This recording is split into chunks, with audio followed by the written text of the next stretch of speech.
आप सभी को हरियाली तीज की बहुत सारी शुभकामनाएं। माता रानी महादेव आपके जीवन में जो भी आपके मन में बात है सभी इच्छाओं को पूर्ण करें और कष्टों का निवारण करें, यही प्रार्थना करते हैं। 19 अगस्त हरियाली तीज अपने आप में विशेष सहयोग के साथ हो रही है। गुरुजी के सभी बताए गए उपाय इस वीडियो में आपको जानने समझने को मिलेंगे। कोई सात सरल उपाय भी आप कर लेते हैं तो आपके वैवाहिक अड़चन है, कोई मांगलिक दोष है या किसी न किसी तरह से रिश्ते नहीं बनते, पति बच्चों में प्रेम नहीं है और नौकरी की अड़चन है, रोग कर्ज है, तो भी यह उपाय चमत्कार से कम नहीं होगा। देर न करते हुए शुरू करते हैं।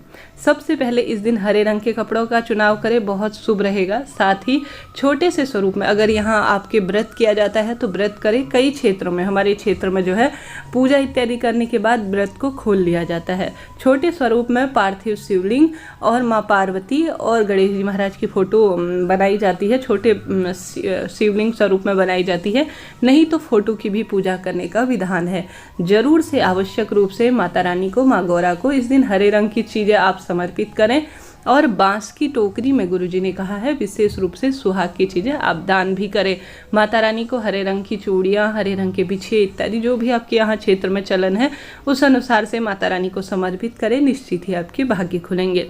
सरल सी पूजा विधि होती है और सरलतम तरीके से झूला, मेहंदी लगाई जाती है और बहुत इंजॉय किया जाता है। सरलतम पूजा होती है। शाम के समय बिना नमक का जो है भोजन कर अपने व्रत को खोल लिया जाता है, या कई क्षेत्रों में जो है दिन में ही व्रत खोल लिया जाता है। इस दिन जो है अपनी सास को कुछ न कुछ सुहाग की सामग्री या जेठानी को दी जाती है। दान बहुत महत्वपूर्ण माना जाता है आज के दिन।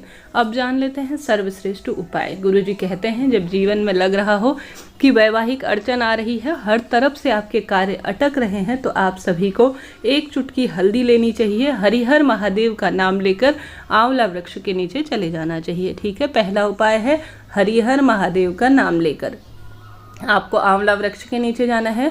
गोल बत्ती का एक दीपक लगाना है। सबसे पहले जल का लोटा समर्पित करना है। उसके बाद जो है आप सभी को जल के लोटे में चाहे तो हल्दी डाल लें, चाहे तो सामान्य रूप से आंवला वृक्ष की जड़ में अपनी मनोकामना बोलनी है। जो भी वैवाहिक जीवन में आपके बच्चों का विवाह नहीं हो रहा है, उनका भारी रोग हो गया है, उन्हें भारी जो है किसी न किसी तरह से आपके पति बच्चे या आप भी स्वयं परेशान है, कलह कलेश है, हरिहर महादेव का नाम लेकर हल्दी के लोटे में या तो जल डाल लीजिए, अर्थात जल के लोटे में हल्दी डाल लीजिए, या सामान्य रूप से समर्पित करते हैं तो हल्दी जो है सौभाग्य की निशानी के रूप में जाना जाता है। इससे गुरुजी कहते हैं हरिहर महादेव आपके जीवन में सभी कष्ट का नाश कर देते हैं और मनोकामना पूर्ण कर देते हैं। तो सरल सा उपाय है जो आपको जरूर से करना है। और साथ ही जो आंवला वृक्ष है वह श्रीहरि विष्णु के स्वरूप में माना जाता है और श्रीहरि विष्णु का पूजन होता है तो माँ लक्ष्मी सदा सर्वदा घर परिवार पर आ ही जाती है। तो प्रणाम करें और अपनी मनोकामना जरूर से बोलें।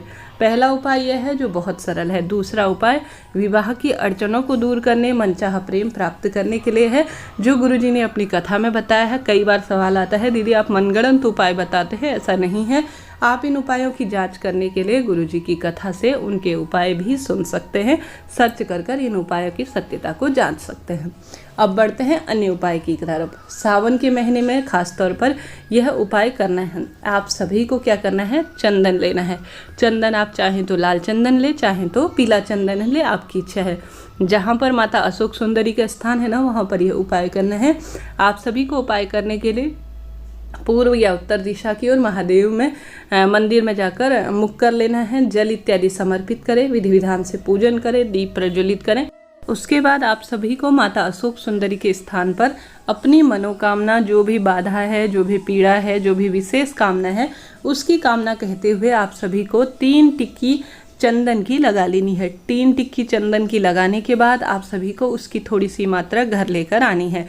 जहाँ पर आपका बच्चा अर्थात आपके वैवाहिक अड़चन की बाधा को ध्यान में रखते हुए कि मेरा बच्चे का विवाह हो जाए या मेरा स्वयं का विवाह हो जाए, आप सभी को माता अशोक सुंदरी का स्मरण करते हुए 3 टिक्की जो है अपने तकिया के पास जो दीवार इत्यादि होगी वहाँ पर लगा देनी है। ऐसी कामना करनी है कि इससे मेरा विवाह हो जाए। यह हो गया एक उपाय। अगला उपाय भी बहुत सरल है।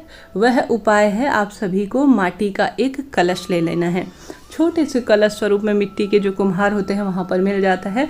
कलश के अंदर आपको एक बेलपत्र रखनी है, 1 रुपये का सिक्का रखना है और चावल भर लेना है। चावल भर लिया और साथ ही इसे जो है जो लाल चुन्नी आती है ना, माता रानी को समर्पित करते हैं। श्री शिवाय नमस्तुभ्यम और माता अशोक सुंदरी का नाम लेते हुए आप सभी को पूर्ण रूप से मुख में इसे बांध लेना है। बांधने के बाद बिना बोले सुबह सुबह प्रातःकाल में, जैसे आज आप सभी ने कार्य कर लिया, दूसरे दिन प्रातःकाल में आप सभी को किसी भी माता रानी के स्वरूप के मंदिर, आप चाहे तो माता गौरा के सामने या माता रानी के किसी भी स्वरूप के मंदिर में, आप सभी को यह माटी का जो आपने छोटा सा कलश सा ले रखा है जिसमें 1 रुपये का सिक्का, एक बेलपत्र और चावल भरे हैं, अपनी मनोकामना कहते हुए माता के चरणों में माता अशोक सुंदरी का नाम लेते हुए समर्पित कर कर आ जाते हैं। तो गुरुजी कहते हैं वैवाहिक योग बनते हैं, पति बच्चों का सौभाग्य होता है, चंद्रमा की कुंडली में मजबूत होती है और संतान के रूप में अगर आप पुत्र रत्न प्राप्त करना चाहते हैं तो भी इस उपाय को कर सकते हैं। निश्चित ही आपके जीवन में जो भी बाधा हो रही है, माता रानी आपके जीवन में बाधाओं को दूर करते हुए कामना सिद्ध करेंगी। सरल सा उपाय है, करके देखिएगा, निश्चित ही आपको लाभ मिलेगा। यह हो गए उपाय। अब जानते हैं धागे का उपाय। इतने उपायों में से जो भी आपको समझ में बैठे कि मैं बड़ी सरलता से कर सकता हूँ, आप कर लीजिएगा। निश्चित ही आप कर पाएंगे और बहुत सारा इसके लाभ है। आप सभी को लेना है एक नारियल।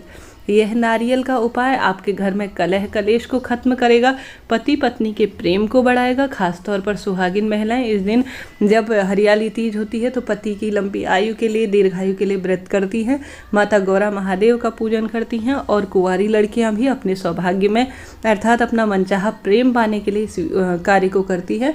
तो माताएं अपने बच्चों के लिए भी इस कार्य को कर सकती है, स्वयं आप भी कर सकते हैं। आप सभी को सामान्य एक नारियल लेना है। नारियल में आपको मौली लपेट लेनी है, जो अपने हाथ में हम सभी बांधते हैं ना, वह मौली लपेट लेनी है। लपेटते हुए पूरे घर में जब भी आप मौली को कलश उसमें लपेटेंगे ना नारियल में, तो आपको पूरे घर में घूम जाना है। घूम जाने के बाद आप सभी को श्री शिवाय नमस्तुभ्यम महामंत्र का भी जाप करना है और शिव मंदिर में ले जाकर आप सभी को महादेव को यह मौली से लपेटा हुआ जो नारियल है अपनी मनोकामना बोलते हुए, पीड़ा कष्ट बोलते हुए समर्पित कर कर आ जाना है।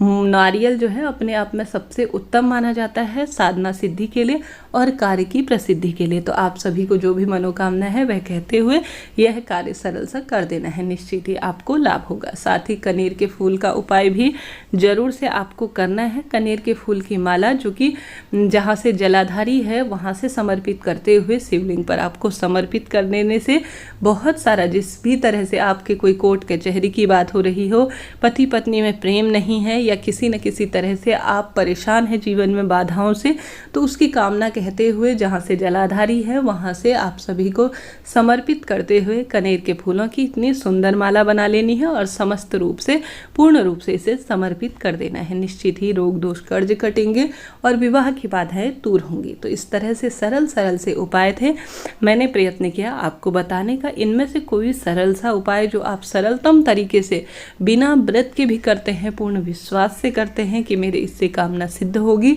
तो वह अवश्य होगी। किसी भी कार्य के लिए यह किया जा सकता है, खासतौर पर विवाह, कोई मांगलिक दोष है, कोई भी तरह से प्रभावित जीवन है, पति पत्नी में बनती नहीं है, गुस्सा है, चिड़चिड़ है, किसी भी स्वरूप में परेशान है, तो इस उपाय को करके देखिएगा। निश्चित ही यह पवित्र दिन आपके जीवन में खुशियां भरेगा। श्री शिवाय नमस्तुभ्यम। हर हर महादेव।